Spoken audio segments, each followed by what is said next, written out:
शरीरामधील सूज कमी करण्यासाठी काय खाल्लं पाहिजे? बघा, जेव्हा शरीरामध्ये सूज येते तेव्हा बरीच लक्षणं शरीरामध्ये दिसायला लागतात. जसं की सांधेदुखी, पोट फुगणं, त्यानंतर त्वचा जी आहे ती लालसर पडायला लागते, थकवा जाणवू शकतो.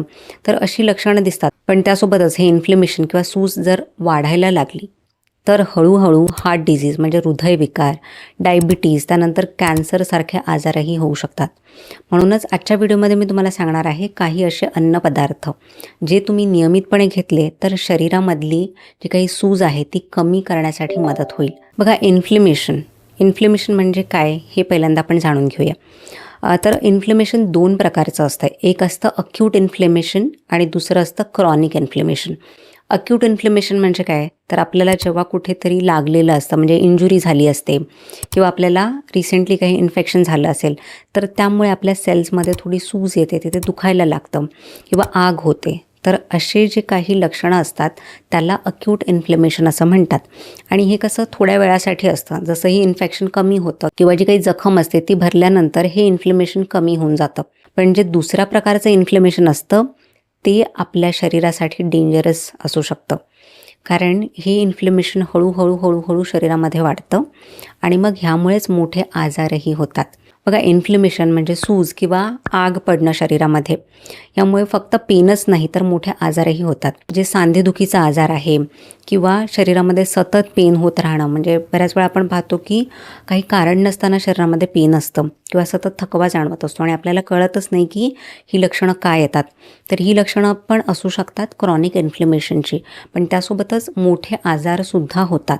जसं मी सांगितलं की हार्ट डिझीज म्हणजे हृदयविकार होतात, मधुमेहाचा आजार होऊ शकतो किंवा इवन मोठे आजार, कॅन्सरसारखे आजारही होतात. सो जर तुम्हाला सतत शरीरामध्ये कुठे ना कुठे पेन होत असेल, कुठे ना कुठे सूज येत असेल, तर हे काही घरगुती अन्नपदार्थ मी तुम्हाला सांगणार आहे जे अँटी इन्फ्लेमेटरी आहेत, म्हणजे शरीरामधली सूज कमी करण्यासाठी मदत करतात.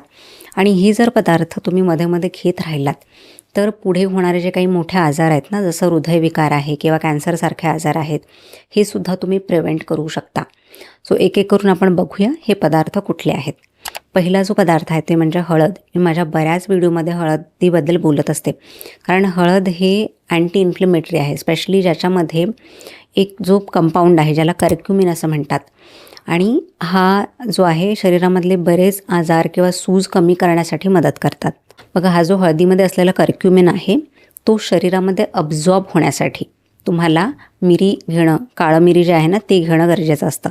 म्हणून तुम्ही हळद जी आहे ती काळ्या मिरीसोबतच घ्या. त्यासोबतच हळद ही फॅट सोल्युबल आहे, म्हणूनच आपण युजली बघा जेवणामध्ये हळद वापरत असतो, पण प्रत्येक वेळेसच काळं मिरी त्यामध्ये टाकतो असं नाही आहे. म्हणूनच जेवणामध्ये टाकलेली हळद बऱ्याच वेळा आपल्या शरीरामध्ये व्यवस्थित अब्झॉर्ब नाही होत.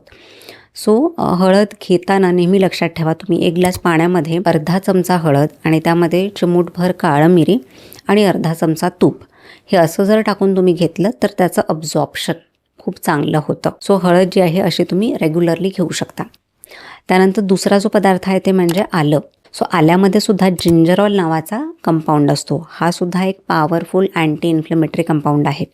सो स्पेशली ज्यांना गुडघेदुखी किंवा आर्थरायटिस, सांधेदुखी असे त्रास आहेत, म्हणजे शरीरामध्ये जॉईंट्समध्ये कुठे ना कुठे जेव्हा दुखत असतं त्यावेळेला तुम्ही हे आलं घेऊ शकता. हे खूपच फायदेशीर आहे, म्हणजे तुम्हाला पेनकिलर घेण्याची गरज नाही लागणार.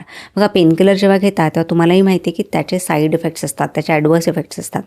म्हणूनच त्याऐवजी तुम्ही हे आल्याचं पाणी घेऊ शकता. सो जसं चहामध्ये तुम्ही आलं टाकून घेऊ शकता किंवा थोड्याशा पाण्यामध्ये आल्याचा एक तुकडा टाकून तो उकळून मग चहासारखा पिऊ शकता. तर अशा वेगळ्या वेगळ्या प्रकारे तुम्ही आलं घेऊ शकता, जेणेकरून शरीरातली सूज आणि पेन कमी होण्यासाठी मदत होईल.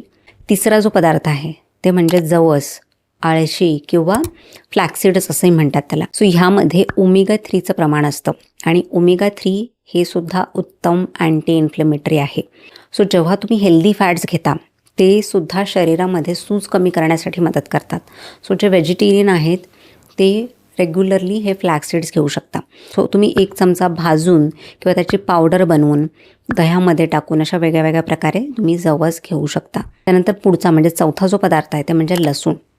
सो लसणामध्ये पण एक अँटी इन्फ्लेमेटरी कंपाऊंड आहे, तो म्हणजे ॲलिसिन. सो ॲलिसिन हा अँटी इन्फ्लेमेटरी पण आहे आणि अँटीऑक्सिडंट पण आहे. सो अँटीऑक्सिडंट असल्यामुळे शरीरामध्ये जे काही फ्री रॅडिकल्स आहेत ज्याच्यामुळे आपले सेल्स डॅमेज होत असतात ते आपण प्रिव्हेंट करू शकतो. कारण फ्री रॅडिकल्स जे आहेत हेच पुढे जाऊन कॅन्सरसारखे आजार आपल्या शरीरामध्ये तयार करू शकतात.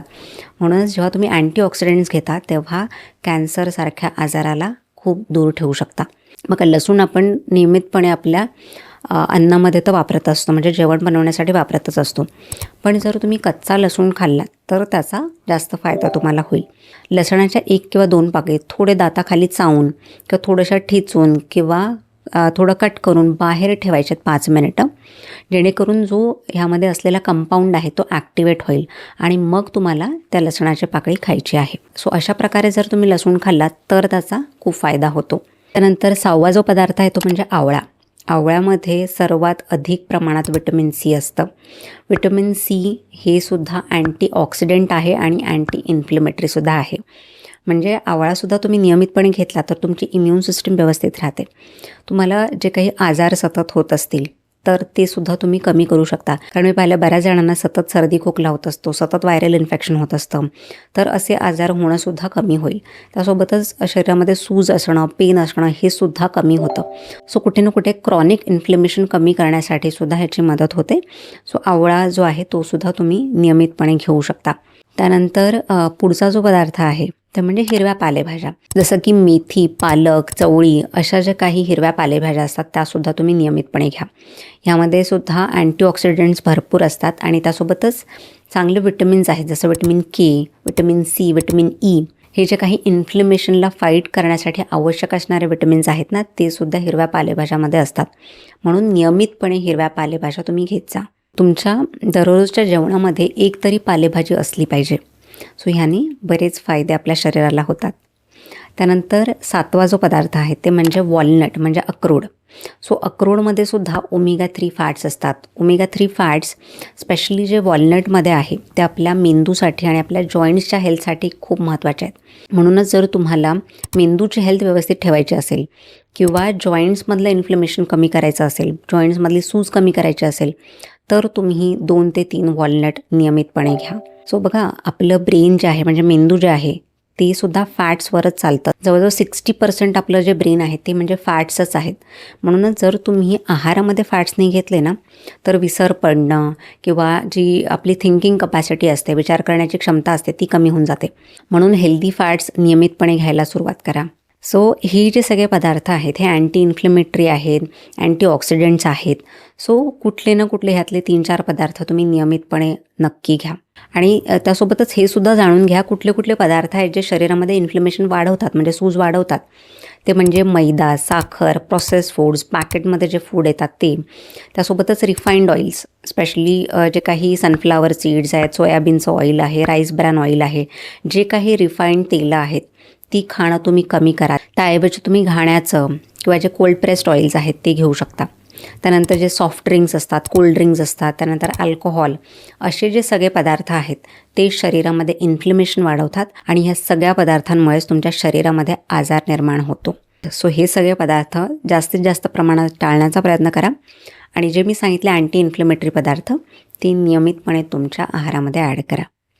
So thank you for watching this video. हा व्हिडिओ तुम्हाला कसा वाटला मला कमेंट सेक्शनमध्ये जरूर सांगा आणि त्यासोबतच हा व्हिडिओ तुमच्या फ्रेंड्स आणि फॅमिली मेंबर्ससोबतसुद्धा नक्की शेअर करा. सो हेल्दी खा, हेल्दी राहा आणि स्वतःची काळजी घ्या. Bye bye.